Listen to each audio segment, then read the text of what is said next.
এই দুনিয়ার পুরো জীবনটা এটা হচ্ছে লালসাময় একটা জীবন। লোভ, মরিচিকা, মায়াজাল, এই মায়াজালে আমরা আটকে আছি। ফলে মৃত্যুর কথা আমরা ভুলে গিয়েছি।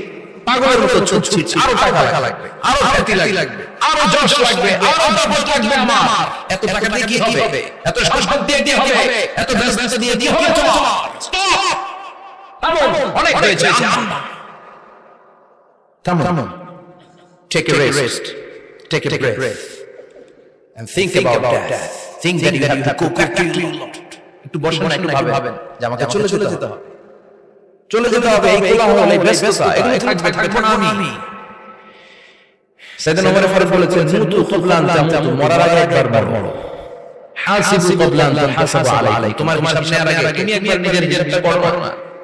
কাগজ বের করে লিখো না কি ভালো কাজ করছিলা, যেগুলো দিয়ে নাজাতের ওসিলা হতে পারে। 1 2 3 আর কি আকার কাম করছো দেখো না, লিখে দেখো তোমার অবস্থাটা কি। মরার আগে একবার মরো।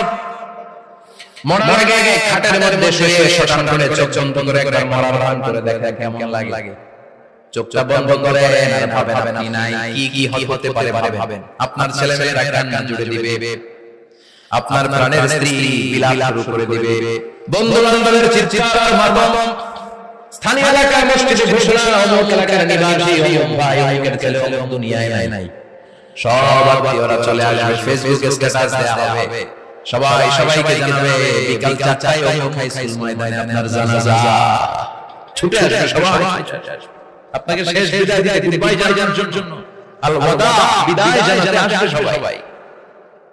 4 তাকবীর দিয়ে আপনার জানাজা হবে, অশ্রু সিক্ত জানাজা আপনার বিদায় হবে, কাঠের খাটিয়ার মধ্যে করে কাঁধে তুলে আপনার কবরে নেওয়া হবে।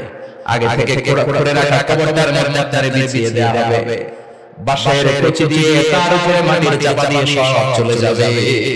ভাবেন না একবার ছোট ছোট করে, this is the circle of life, this is the Nature of life. সবার হবে, আমার হবে, আপনার হবে।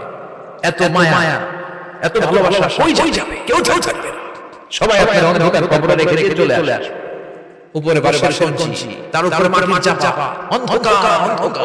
এই অন্ধকার তার শেষ হতে চায় না, শুধুই অন্ধকার, ঠিক কি না? এজন্য আমাদের চলে যেতে হবে। দাদা গেল, চাচা গেল, মামা গেল, আমাদের করে যেতে হবে, জোরে করে ঠিক কি না?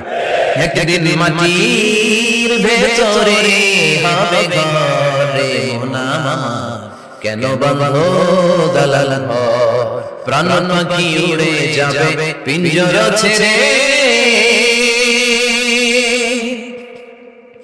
ধরা যাবে স্বামীর আবে তুমি যাবে চলে, বন্ধু বান্ধব যত মাতা পিতা যারা সুত সবই হবে তোমার পরে, মন আমার কেন বাঁধো দালাল ঘর, একদিন মাটির ভেতরে হবে ঘরে, মন আমার কেন বাঁধো দালাল ঘর, ঠিক কি না?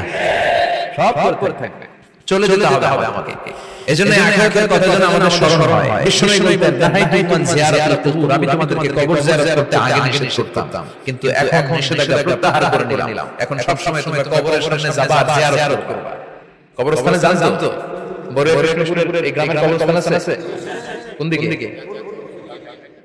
পূর্ব দিকে আছে, বুখার চলে জানা তোরা একটু যাবেন, একটু গেলে আখিরাতের কথাটা স্মরণ হবে। ওখানে ছোট শিশুরা শুয়ে আছে, কিশোর যুবকরা আছে, আপনার মতো তাগড়া যুবক, মুরব্বিরা আছে। এরা এই এলাকায় তো, এরা আকাশ থেকে নেমে আসে না, এই এলাকার সন্তান নাই। একটা সার্টেন পিরিয়ড শেষে আপনিও থাকবেন না।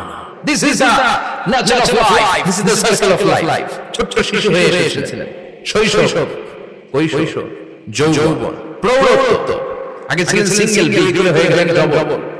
এরপর আল্লাহ একটা মেয়ে দিয়ে দিল, এরপর মেয়েকে বিয়ে দিয়ে শ্বশুর হলেন, এরপর ওই মেয়ের সন্তান হতে নানা হলেন। আর কতদিন? অনেক দিন হলো তো, অনেক লম্বা সময় পেয়েছেন আপনি। Think about that. এবার যাওয়ার কথা ভাবেন, আখিরাতের সামানের কথা ভাবেন, ফিরে যেতে হবে। কি শক্তিশালী যুবক বার্ধক্য চলে আসলে লাঠি ছাড়া চলতে পারে না। কুচকুচে কালো দাড়ি শেষ হয়ে যায়, দাড়ির শুভ্রতা, বয়সের ভার, রং ধরা যৌবন জংধরে শেষ, ঠিক কি না? This is the circle of life. যুবক ভাই, এটাই জীবন, চলে যেতে হবে, কেউ থাকতে পারবে না, ঠিক কি না? এটা রিমাইন্ডার আল্লাহ সূরার ভিতরে দিয়েছে যে তোমাদেরকে ফিরে যেতে হবে। এই লোভ লালসা ছেড়ে দাও। রব্বুল আলামিন বলেন আল্লাহুমুত তাকাসুরু হাত্তা যুরতুমুল মাকাবির। ও গোলাম, দুনিয়ার সম্পদ লোভ লালসা তোদেরকে পাগল বানিয়ে দিয়েছে। এই লোভ পাগলামি কোনদিন তোদের থামবে না যতদিন না তোরা কবরে ঢুকবি।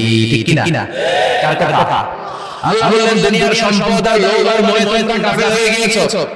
আখিরাতের কথা মালুম তোমরা ভুলে গিয়েছো, কিন্তু আখিরাতে তোমাদের যেতেই হবে, কবরের বাড়িতে তোমাদের যেতেই হবে। ঠিক কি না? যেতেই হবে। আমরা ভুলে যাই। আল্লাহুত তাকাসুর, অতিরিক্ত পাওয়ার লোভ, বেশি বেশি খাওয়ার লোভ, বেশি বেশি জমানোর লোভ মানুষকে গাফেল বানিয়ে দিয়েছে। এটা মানুষের স্বভাব। আরো চাই, আরো চাই, এই স্বভাবটা আছে না নাই? দেখবেন ছোট বাচ্চারা মসজিদের দোয়া অনুষ্ঠান শেষে জিলাপি দেয় না? বলে কৃষ্ণ কি দেয়? আগে বাতাসা দিত না, এখন কি দেয়? জিলাপি দেয়, মিষ্টি দেয়। তো মসজিদের 2-3 গেট থেকে দেয়। ছোট বাচ্চারা দেখেন এদিকে কয়েকটা নিয়ে আবার ওই গেটে লাইন ধরে। ওর হাত হলো ছোট হাত, ওর হাত ধরতে দিলে আর নেওয়ার জায়গা নাই, এরপর আরেক জায়গায় লাইন ধরছে। আরো লাগবে, আরো লাগবে, এই আরো চাই।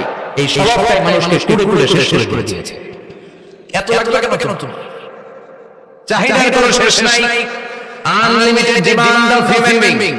যার আছে বেশি তার চাই বেশি। যার সাইকেল আছে তার হোন্ডা চাই, হোন্ডা আছে তো প্রাইভেট কার চাই, প্রাইভেট কার আছে তো প্লেন চাই, প্লেন আছে তো হেলিকপ্টার চাই, হেলিকপ্টার আছে তো ওইটা চাই, ওইটা আছে তো সেটা চাই। ঠিক কি না? এলাকার মেম্বার যে হয়েছে চেয়ারম্যান হতে চায় আছে না নাই? চেয়ারম্যান সাহেব এমপি হতে চায় আছে না নাই? এমপি সাহেব মন্ত্রী হতে চায় আছে না নাই? মন্ত্রী সাহেব প্রধানমন্ত্রী হতে চায় আছে না নাই? কিন্তু এই দেশে সুযোগ নাই। কথা কন, এই দেশে প্রধানমন্ত্রী সিলেক্টেড। 2-3 জনের বাইরে কেউ প্রধানমন্ত্রী হতে পারবে না। ঠিক কি না? আমার এই দেশে আমি 2 জনকে দেখলাম। বেগম খালেদা জিয়া, আমার প্রধানমন্ত্রী শেখ হাসিনা ছোটবেলা দেখেছি এরশাদকে। আমরা তখন ছোট। তো মানুষের চাহিদার কোনো শেষ নাই। যার আছে বেশি তার চাই বেশি। এজন্য বিষ্ণু বলেছেন উনজুরু ইলা মান হুয়া আসফালা মিনকুম, তোমার চেয়ে খারাপ আছে ওর দিকে তাকাও। ওয়ালা তানজুর মান হুয়া আ'লা মিনকুম, তোমার চেয়ে ভালো আছে ওর দিকে তাকাও না। তোমার চেয়ে খারাপ অবস্থানে আছে ওর দিকে তাকাও। অনেকে নিজের অবস্থান নিয়ে সুখী না, এরকম আছে না নাই? আল্লাহ আমার এটা দিল না, ওইটা দিল না, পাইলাম না, কিচ্ছু হয় না, কি করব জীবনে? হতাশ। আসলে আছে কিন্তু অনেক শুকরিয়া নাই, টাকা। ঠিক কি না? নিজের অবস্থান নিয়ে সুখী না, কিন্তু অনেক লোক আছে তারা আপনার অবস্থানে পৌঁছতে চায়। তাদের দিকে তাকিয়ে দেখেন, আপনি যে অবস্থানে আছেন এই অবস্থানে পৌঁছাটা অনেকের কাছে স্বপ্ন। তারা প্রতিনিয়ত সংগ্রাম আর স্ট্রাগল করে যাচ্ছে আপনার অবস্থানে পৌঁছতে, আর আপনি এটা নিয়ে সন্তুষ্ট না। শেখ সাদির নাম শুনেছেন? বালাগাল ওয়ালা কাশাফাত দুজা, এই কবিতাটার রচয়িতা ইরানের বিখ্যাত এক কবি। উনি একবার আর্থিক সমস্যার মধ্যে দিয়ে সময় কাটাচ্ছেন, টাকা নাই, পয়সা নাই, পায়ে দেওয়ার মতো জুতা নাই। উনি খুব দুঃখ পেলেন, ভাইরে আমি ইরানের এত বড় কবি, আমার পায়ে দেওয়ার মতো জুতা নাই। দুঃখ বরাবর নিয়ে রাস্তায় হাঁটতে বেরোলেন। হাঁটতে হঠাৎ দেখলেন একটা লোক শুয়ে কাঁদছে, ওই লোকের দুইটা পাই